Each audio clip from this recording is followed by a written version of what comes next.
Ini lokasi Anda minggu lalu, ya.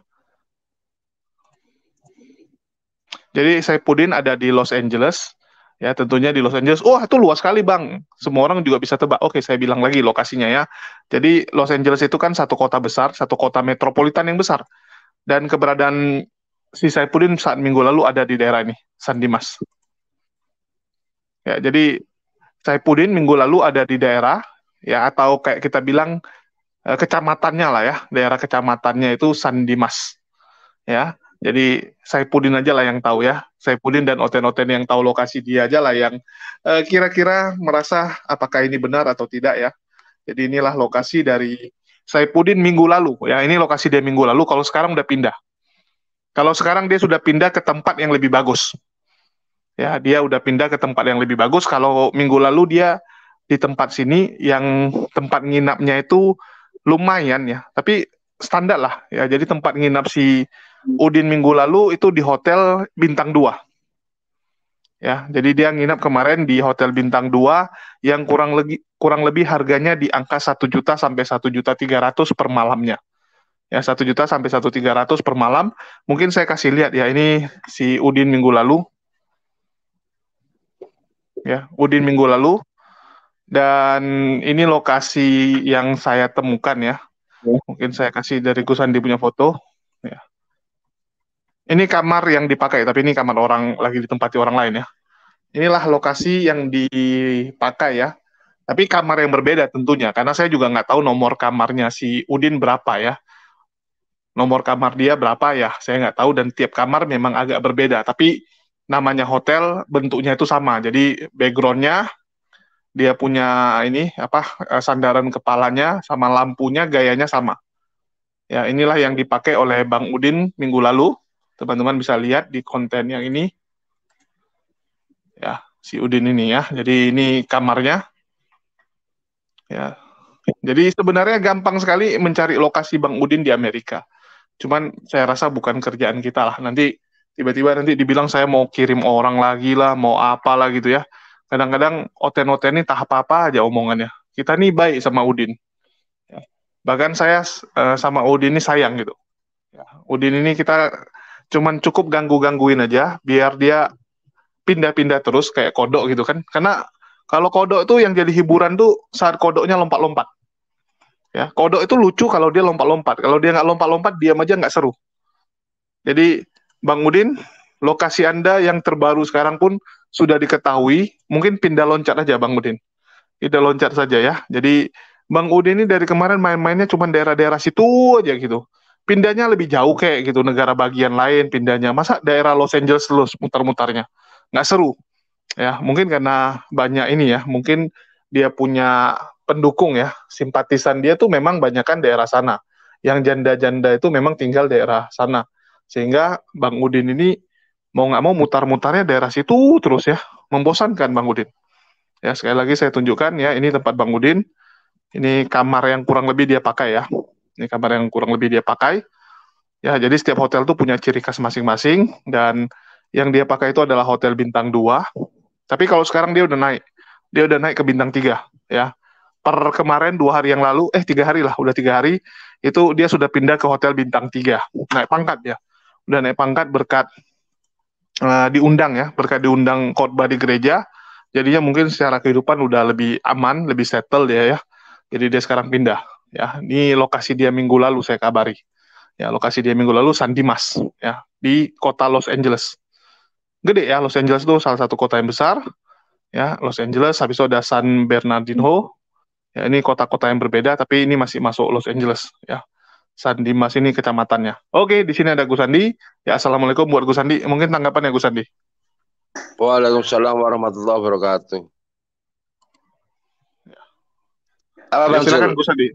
Enggak, aku cuman gangguin si Udin aja gitu ya, biar dia nanti loncat lagi. Karena lokasi dia sekarang aku juga udah dapat sih.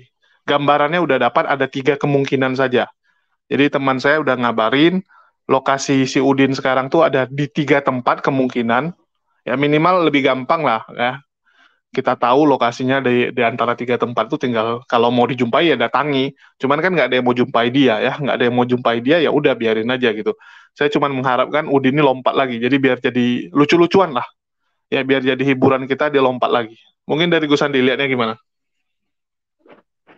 Ya biarin aja Bang Jul, biar nomaden hidup pindah sini ke sana, pindah ke tempat yang lain lagi.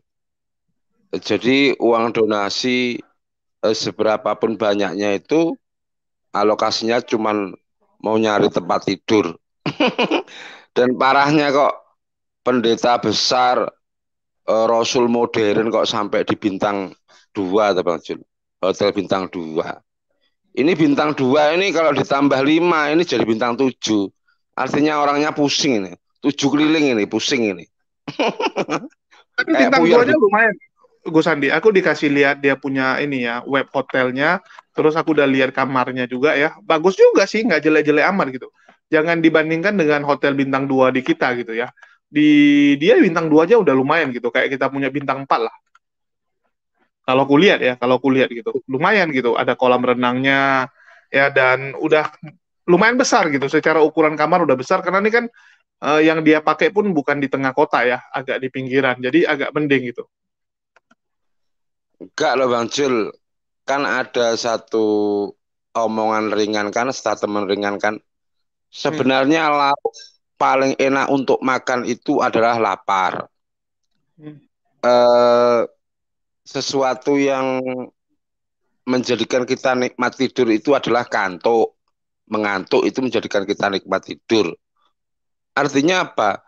Seberapapun bagusnya tempat itu, seberapapun luasnya tempat itu, seberapapun indahnya tempat itu, kalau yang bersangkutan ini otaknya stres, Bang Jul, hidup dalam ketakutan, hidup dalam ketidakpastian masa depannya, hidup dari jauh dari keluarga, semua keluarga yang dia inginkan. Kayak gitu kira-kira meskipun berada di bintang 7,5 pun kira-kira bisa bisa enak tertidur nggak Bang Sil? Atau mending orang yang suasana pikirannya fresh, tenang, tidur kayak orang puasa itu tidur di musola itu kayaknya lebih enak yang mana Bang Sul? Yang Ya lebih orang nggak ada beban. Nah. Hah? Ya, tapi aku sekalian mau bilang juga nih, Gus Andi ya, sebenarnya yang membiayai dia bisa tinggal di sana tuh salah satunya ya kita gitu. Kalau kita semua kompakan nggak mau nonton Udin lagi, bisa jadi gembel dia. Jadi karena yang nonton dia masih banyak, masih bisa hidup dia. Masih bisa lah dia di sana hidupnya lumayan gitu. Karena yang nonton channel dia lumayan gitu. Satu hari yang nonton sampai 300.000, itu pemasukannya lumayan ya. Sekarang dia udah ngomongnya kan nggak kena dolar kuning lagi, udah agak pintar lah dia.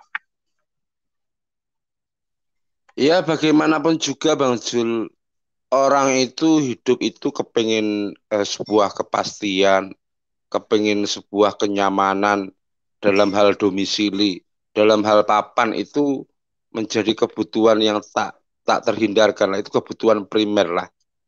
Tapi yang terjadi pada Mbah Udin, hidupnya tidak pasti. Sampai kapan sih aku berada di sini? Terus hidupnya mahal, hanya untuk tidur dan istirahat saja. Tiap hari dia harus keluarkan ongkos begitu. Jadi macam kayak orang yang sakit di rumah sakit itu Bang Jul. Kayak orang opname kan begitu. Jadi Hmm. dia tidak tahu sampai kapan dia harus mengeluarkan uang hanya untuk tidur dan istirahat. Itu pun jauh dari keluarga. Orang yang kayak gini itu meskipun secara eh, kasat mata zahiriyah itu terlihat enak, tidur di kasur yang empuk, di kamar yang lumayan mewah, tapi kayaknya sebenarnya tidak Bang Jul. Itu otaknya itu nggak karu-karuan itu Bang Jul. Itu tercermin dari mukanya, mukanya makin lama makin kusut dan rambutnya pun ikut ikut terlihat kusut, modelnya berganti-ganti, terus tercermin juga dari omongannya itu aja. Jadi aku melihat orang ini sama sekali nggak bahagia Bang Jul. Mending Hmm. berada di Indonesia, tidur di rumah sendiri, meskipun di lantai cuman beralas karpet dengan bantal gitu, ada keluarga di sisinya itu jauh lebih nikmat daripada di perantauan, hidup nggak jelas, hanya untuk tidur aja butuh biaya yang sekian banyak. Itu pun bukan dari produktivitas dia, itu pun dari hasil ngemis. artinya dia bergantung pada pihak lain. Jadi ya selamatlah ini Mbah Gembeludin ini, silahkan dinikmati. Allah akan memberikan kamu kesempitan hidup dan kesempitan hatimu. Itu aja Bang Jul. Oke, oke. Ya, jadi memang dia ini hidup dalam pelarian. Ya, kasihan juga sih ya. Jadi lompat sana lompat sini beberapa waktu ya, tergantung yang inilah sponsori. Jadi memang tergantung yang sponsori. Jadi dia nih kayak manusia panggilan. Ada panggilan pelayanan ke sana, dia pindah ke sana, dikasih fasilitas hotel di sana. Jadi untuk hotel nampaknya dia dibiayai, namanya dibiayai, nggak mungkin lah dikasih sampai bintang 5. Tekor juga lah yang bayarin dia ya. Yang bayarin dia yang tekor gitu. Terus yang kedua, si Udin ini kalau untuk penghasilan memang nampaknya dari YouTube. Saya lagi analisa-analisa, kurang lebih dia masih bisa survive sih. Cuman yang jadi kendala adalah teman-teman Muslim ini banyak sekali yang nonton channelnya Udin gitu. Harusnya mulai dikurangi. Ya kecuali dia menghujat pendeta lain, dia menyerang pendeta lain, nah baru kita nonton. Tapi kalau dia menyerang Islam, nggak usah ditonton. Ya sekali lagi saya katakan, kalau dia menyerang Islam nggak usah ditonton. Biar nanti lama-lama dia yang mengubah polanya sendiri. Ya nanti kan lama-lama dia lihat, yo kalau orang ini ya, kok kalau saya bahas Islam nggak ada yang mau nonton. Tapi kalau saya bahas pendeta-pendeta lain yang bejat, kok banyak yang nonton. Ah, artinya dia akan memilih untuk membahas pendeta lain aja supaya rame, ya supaya channelnya terus-terusan rame. Jadi mohon dukungan teman-teman juga, jangan ditonton lagi channel Bang Udin kalau dia menghujat Islam ya, kalau dia menghujat Islam. Nanti kalian nonton aja dari review-review yang ditampilkan oleh channel-channel Muslim lainnya ya, di JCC juga dibahas, di Al Ayubi dibahas, ya di Bamtri juga dibahas, tempat saya juga bahas gitu ya. Nggak usah lagi nonton langsung, biarkan Bang Udin ini stres sendiri, ya biar dia stres sendiri. Karena untuk biaya hidup anak-anaknya dan juga keluarganya di Indonesia itu dia harap dari YouTube gitu. Itulah kenapa Deborah sekarang udah mulai stop lagi ya. Udah stop dia punya baju karena mungkin ini ya malu si Udin gitu kan, anaknya dijual sama Deborah. Jadi Deborah tuh kemarin ngancam aja gitu. Dia bawa nama anak si Saipudin supaya Saipudin ini agak ngeh gitu, agak peduli. Oi, yang di Indonesia ini butuh makan gitu kan.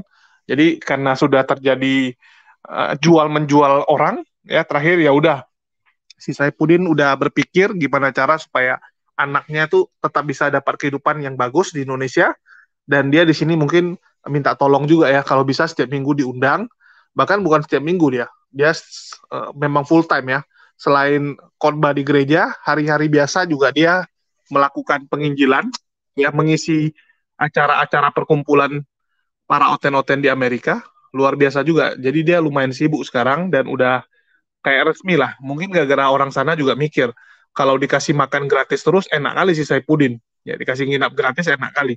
Ya dikasih kerja lah. Ya dikasih kerja, nanti paling gajinya ya dipotong gitu kan.